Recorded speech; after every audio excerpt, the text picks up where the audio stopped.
If you can master the 3 key points that I'm going to address in this video, you will be so much closer to mastering phrasal verbs and being able to use them naturally in your daily English. This video is a great supplementary resource to my phrasal verb flashcard series. Watch through to the end so you can take my comprehension quiz and see how well you did.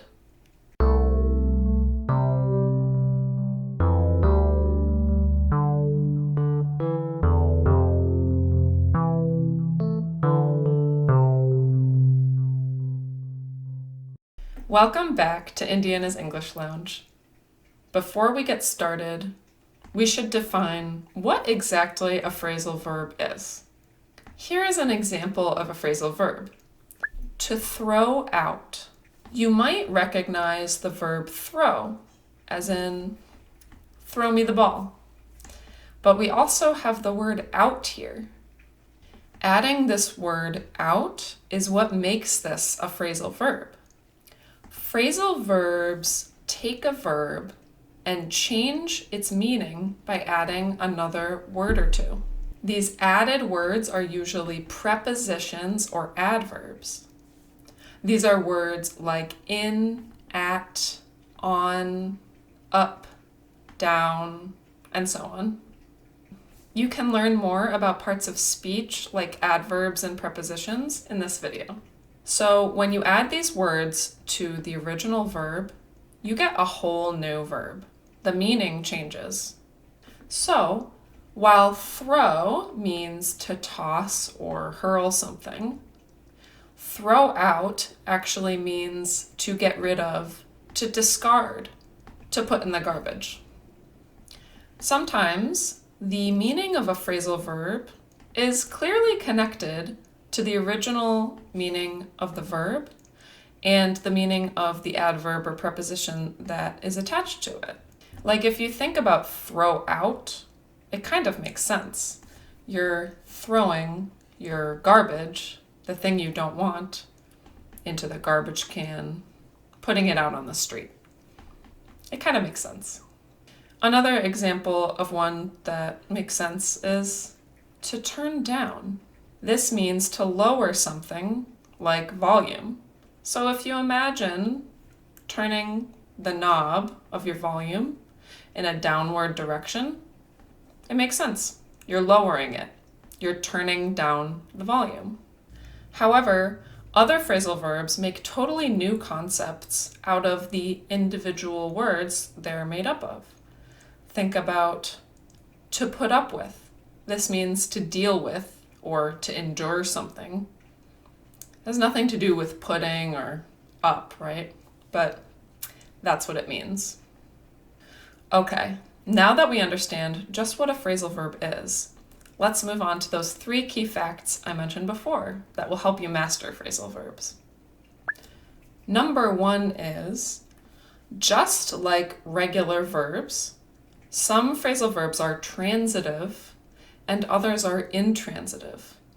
In other words, some act on a direct object, while others do not act on anything.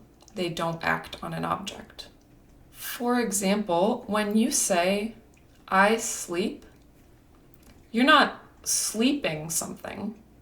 There's no target or object that you're sleeping. It just happens. If you asked, what are you sleeping?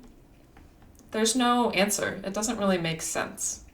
There is no target or object. However, when you say, I need a snack, what you need is a snack. There is a direct object in this sentence. The verb need is acting on the word snack. If someone asks, what do you need? There is an answer for what? There is an object. Okay, so let's look at this idea with some phrasal verbs. For example, let's hang out later. This means let's spend some time together. You're not doing the action hang out to something. There is no object that you're hanging out. This sentence is complete on its own without an object. So hang out, this is an intransitive phrasal verb. On the other hand, if you said, I will throw out the candy wrapper, throw out is acting on the object candy wrapper. I can ask, what are you throwing out? And there must be an answer. The answer is the object. The answer is candy wrapper. In summary, some phrasal verbs are transitive, meaning they act on an object, while other phrasal verbs are intransitive, meaning they don't act on an object. When you study phrasal verbs, you should always check, is this one transitive or intransitive? And write it down in your notes. This will help you to understand just how to use it in a sentence, which leads me to the next point. Number 2, there are separable and inseparable phrasal verbs. What I mean by this is I can take the adverb or the preposition and move it away from the original verb and put other words between it. For example, I picked up my son from school. You could also say, I picked my son up from school. We just learned that some phrasal verbs are transitive and some are intransitive, meaning they don't take an object. So this gets a little easier now. If the verb is intransitive, it is inseparable. You cannot separate it. Intransitive equals inseparable. Got it? Another group of phrasal verbs that are never separable, phrasal verbs with 3 or more words. I mentioned to put up with earlier. Put up with. So you could say, I had to put up with an annoying customer today. I put up with him for hours. You can't say, I put him up with, or I put up him with. It does not work this way. So how about the separable phrasal verbs? Many transitive phrasal verbs are separable, but some are not. When you're adding a new transitive phrasal verb to your study materials, it's best to just look up, is this one separable or inseparable? And take a note of that. An example of an inseparable transitive phrasal verb is to come across, which means to find by chance. So you can say, I came across some old photos. You cannot say, I came some old photos across. Okay, the last important thing is number 3.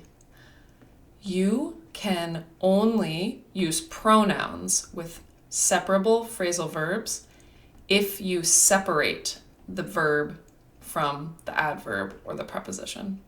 Pronouns are words that you can use in a sentence so that you don't just keep repeating the same noun over and over again. It makes your English sound nicer, not so repetitive. For example, this is how we would use pronouns to make this sentence less repetitive. Mark bought a present for Rob. Mark gave the present to Rob yesterday. Mark bought a present for Rob. Mark gave it to him yesterday.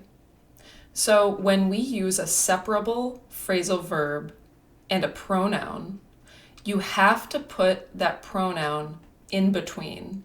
You can't put it at the end. It must go between the verb and the adverb or preposition. For example, I picked him up from school. I picked up him from school. This is also true for reflexive pronouns. If you keep working so hard, you're going to run yourself down. If you keep working so hard, you're going to run down yourself. Okay, I told you there was 3 main things, but here's a little bonus piece of helpful information about phrasal verbs. A lot of phrasal verbs can be used as nouns. Here's a handful that are worth learning. To take out. Take out, as in, let's get some takeout tonight. I don't feel like cooking. To sign up. Sign up, as in, the sign-up sheet for swimming lessons is over there. To break down. Break down, as in, there was a breakdown on the highway this afternoon. And to check in. Check in, as in, you should go to the check-in desk and ask where your hotel room is. Okay, I know that was a lot of information, so let's just review it with a short quiz. Question 1. In this sentence, is to turn up a transitive or intransitive verb? Can you turn up the volume? I love this song.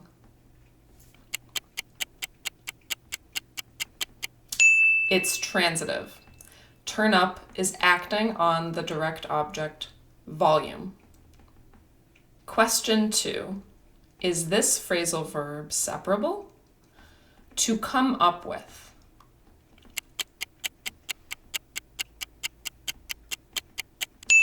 No, although it is transitive, as in, I came up with a great idea, there are 3 words in it, come up with. So, because of that rule, 3-word phrasal verbs are not separable. We can't separate this one. Question 3. Is this sentence correct? Gina brought some beers to the party. She put down them on the table.